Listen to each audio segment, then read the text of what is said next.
শুভ সন্ধ্যা। চলে আসলাম দীঘার বাজারে। তো একটু শশা কিনবো বলে চলে এসেছিলাম বাজারে।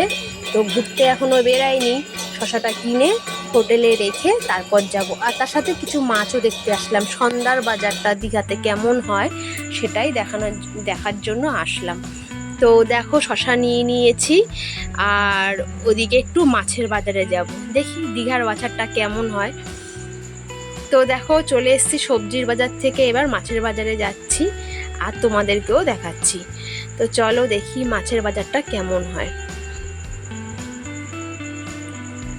আর এদিকে সব সাউন্ড আমি নিতে পারছি না, কারণ এদিকে সব গান চলছে।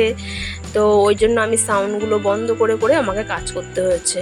সব জায়গার সাউন্ড সবাই দেখছি কোনো না কোনো মোবাইলে গান বাজাচ্ছে, তো সেই জন্য আমি সাউন্ড নিতে পারছি না।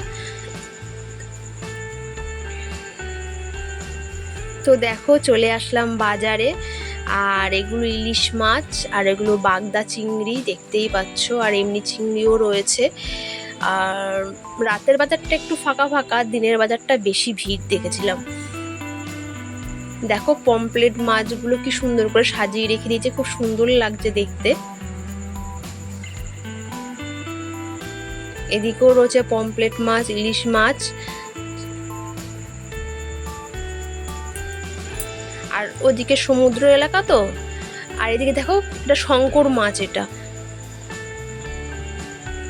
কি বড় শঙ্কর মাছটা, খুব বড় ছিল। আর এদিকে কাঁকড়াগুলোর গাগুলো দেখো কি সুন্দর ডিজাইন করা, মনে হচ্ছে রং তুলি দিয়ে আঁকা পুরো একদম কাঁকড়াগুলো। আর অনেক রকমের কাঁকড়া ছিল এখানে, দেখলাম বিভিন্ন ধরনের কাঁকড়া ছিল। তো বাজারটা একটু ঘুরে দেখছিলাম, যদিও অনেকবার দেখা হয়ে গেছে এই বাজার, মানে অনেকবারই আমাদের আসা হয়ে গেছিলো। তো দেখো, আমরা হোটেলে গিয়ে না শশাটা রেখে এসেছি, এসে আমরা একটু দীঘাতে চলে এসেছি। দীঘাতে বলতে গেলে সমুদ্রের পাড়ে, বিচে, যেখানে সব ওই মেলা টাইপের বসে না, সব কিছু নিয়ে সেইখানে এবার এসছি। কিছু তো নিয়ে যেতে হবে, তাই না? সবাইকে দেব, মেয়ের বান্ধবী আছে তাকেও দেবো কিছু, তাই খুঁজছি কী দেওয়া যায়। হ্যাঁ, আর সবাই তো দীঘাতে আসলে এগুলোই মোটামুটি সবাই খোঁজে। তো আমি বলছিলাম যে এটা কি হবে, হাতে ঢুকবে কি না সেটাই আর কি। তা উনি বলছে হ্যাঁ হ্যাঁ হবে। তা সেটাই আর কি দেখছিলাম যে হাতে কীরকম হবে, ছোটোদের কিনা একদমই, সেটাই দেখছিলাম। আর আমার মেয়ের তো দেখে মাথা খারাপ হয়ে গেছে, কোনটা ছেড়ে কোনটা নেব, শুধু পেনের দিকে নজর, শুধু পেন দেখে আছে, পেন নেবে। তো দেখো, এখানে দেখে চলে এসেছি। এবার এসে বিচে একটু বসলাম। আর সত্যি কথা বলতে গেলে সমুদ্রের পাড়ে বসলে না উঠতেই ইচ্ছা করে না, রাত হয়ে যাচ্ছে অনেক। এবার হোটেলের টাইম আছে 10:30, মানে তারপরে ওরা বন্ধ করে দেয়। তো উঠতে ইচ্ছা করছে না, আবার খাবো, খেয়ে তারপর হোটেলে ঢুকবো। তো দেখো, এতটাই ভালো লাগছে হাওয়াটা, তারপরে জলগুলো, ঢেউগুলো আসছে, মানে মনে কি বসেই থাকি এরকম আর কি। খুব ভালো লাগে দেখতে, মানে যত দেখি ততই যেন পোষায় না, আরও দেখি এরকম লাগে, মন যেন ভরে না। তো যাই হোক, তো বসেই আছি, যাই বসে দেখি, ততক্ষণ সময় কাটিয়ে নিই। দীঘার পাড়ে সবাই বসে থাকতে ইচ্ছা করে। আর সেরকম একটা ভিড় নেই, আজকে দেখছি একটু ফাঁকা ফাঁকাই আছে, সেরকম ভিড় ছিল না। এখন তো পরীক্ষা টরীক্ষা হচ্ছে, ওই জন্য বোধহয় অত ভিড় নেই, জানি না কেন। তো যাই হোক, আমি একটু নিচে নামলাম। আর ওদিকটা খুব ঢাল টাইপের, তো দাঁড়াতে খুব ভয় লাগে, জানো তো, মানে কেমন জানি হাঁটা যায় না। তা ওদিকে ঘুরতে ঘুরতে একটু পার্কেও গেলাম, মেয়ে বললো চলো মা পার্কে যাই, পার্কের দিক একটু ঘুরে আসি। তো দেখতেই পাচ্ছ পার্কে এসে দাঁড়িয়েছি। তো আমি ভিডিও করছিলাম, তারপর ভিডিও বন্ধ করে ফটোও তুলছিলাম, কিছু কিছু জায়গার ফটো তুলছিলাম, ভিডিও নিচ্ছিলাম, মানে এরমভাবে আর কি করছিলাম। তো এই জায়গাটা খুব ভালো লাগে দেখতে, খুবই সুন্দর লাগে, এখানে সবাই ফটো করে। আর আমরা চলে আসলাম হোটেলে খেতে, এখন অনেকটাই রাত হয়ে গেছে।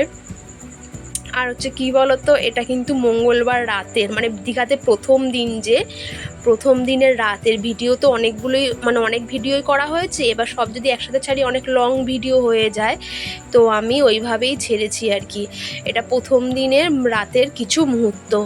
তো আমরা চলে এসেছি হোটেলে খেতে, কি খাই দেখা যাক।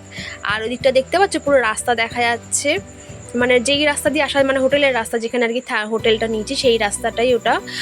তো ওখানেই বসলাম ওই ধারটাতে, রাতের খাবার দেখা যাক কি নেওয়া যায়, আসুক কি বলা যায়। তো দেখো খাবার অর্ডার করা হয়ে গেছে, তো দিতে চলে এসছে খাবার। তো আমি বললাম 2টো পাতা দিলেই হবে, মেয়ে আর আমি একটা পাতাতেই খেয়ে নেব। তো নিয়ে নিলাম তড়কা আর রুমালি রুটি। তো দেখো রুমালি রুটিও দিয়ে গেল, তড়কাও দিয়ে গেছে। তো যাই হোক, আর হোটেলে খুব লোক কম ছিল, তো অনেকক্ষণ বসে থাকতে হয়েছে, মানে কর্মচারীরা অনেকে ছিল না, ছুটি ছুটি নিয়েছে হয়তো। তো অনেকক্ষণই, তোমাদের তো সম্পূর্ণটা দেখাইনি আমি, অনেকক্ষণই বসতে হয়েছে। তার মধ্যে দেখো তড়কা দিয়েছে, লঙ্কা পেঁয়াজ দেয়নি। যাই হোক, লঙ্কা পেঁয়াজ আনার জন্য আমাদের পাশের টেবিলের একজন গেছিলো লঙ্কার পেঁয়াজ আনার জন্য। তড়কা খাবো, তড়কার সঙ্গে কাঁচা পেঁয়াজ আর লঙ্কা খাবো না, তা কি হয় বলো? কাঁচা লঙ্কা হবে ঝাল, ওদিকে কাঁচা পেঁয়াজ হবে, এটা তো মাস্ট। তড়কা রুমালি রুটির সাথে খেতেই হবে, না খেলে কি ভালো লাগে? তো যাই হোক, আনতে গেছে, পাশের টেবিলের একজন আনতে গেছে, উনি দেবে। তো আজকের মতন ভিডিওটা এখানেই শেষ করলাম। শুভরাত্রি।